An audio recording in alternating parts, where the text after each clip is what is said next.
Alam ba ninyo kung sino talaga ang may sala sa flood control scam? Hindi si Secretary Pangandaman, hindi din ang DBM, kundi mismo ang mga kurap na kongresista at senador na nagsasabuatan kasama ng DPWH at kontraktor. Mga kababayan, mag-ingat tayo kung sino ang atin pinakikinggan.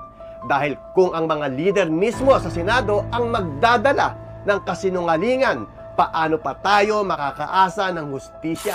Huwag nating kalimutan na si Rodante Marcoleta ang mismong nagdala ng pekeng testigo para ituro ang Malacanang nakasangkot di umano sa katiwalian.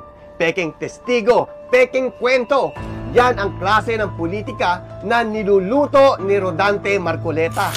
Samantala, si Bato de la Rosa naman, abay kakaiba rin.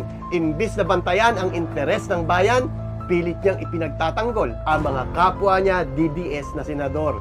Pero habang ginagawa niya ito, lalo lang silang nababaon sa sariling dumi ng nakaraan. Batorni, huwag ka nang mag-diversionary tactics. Tigilan mo ang pagbibintang sa DBM. Kung may dapat kang halukayin, tignan mo ang kapwa mo DDS na senador. Bakit? Dahil noong panahon ng iyong administrasyon, doon lumobo ang korupsyon sa DPWH. Ngayon, ang siste, pilit nilang ibinabato sa DBM at kay Secretary Amena Pangandaman ang kasalanan sa maanumalyang flood control projects. Pero malinaw, ang DBM ay naglalabas lang ng pondo kung kumpleto ang requirements. Ang implementing agency, gaya ng DPWH, may mga obligasyon na tiyakin na tama at maayos ang proyekto.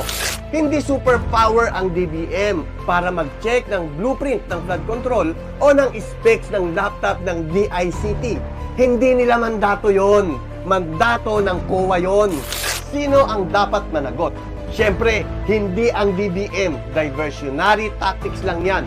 Ang problema, nasa mga magnanakaw na congressman, senador at DPWH officials, contractors at ilan mga COA auditors na nagsasabwatan para nakawin ang kaban ng bayan. Ano ang solusyon? Una, linisin ang DPWH. Tanggalin ang mga korap sa Kongreso. Ikulong ang mga salarin.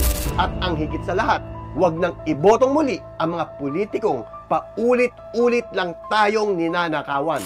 Mga kababayan, huwag tayong paloko. Ang tunay na problema ay hindi at wala sa DBM. Nasa mga buayang nakaupo sa gobyerno. Panahon na para maningil at panahon na para palitan ang bulok na sistema.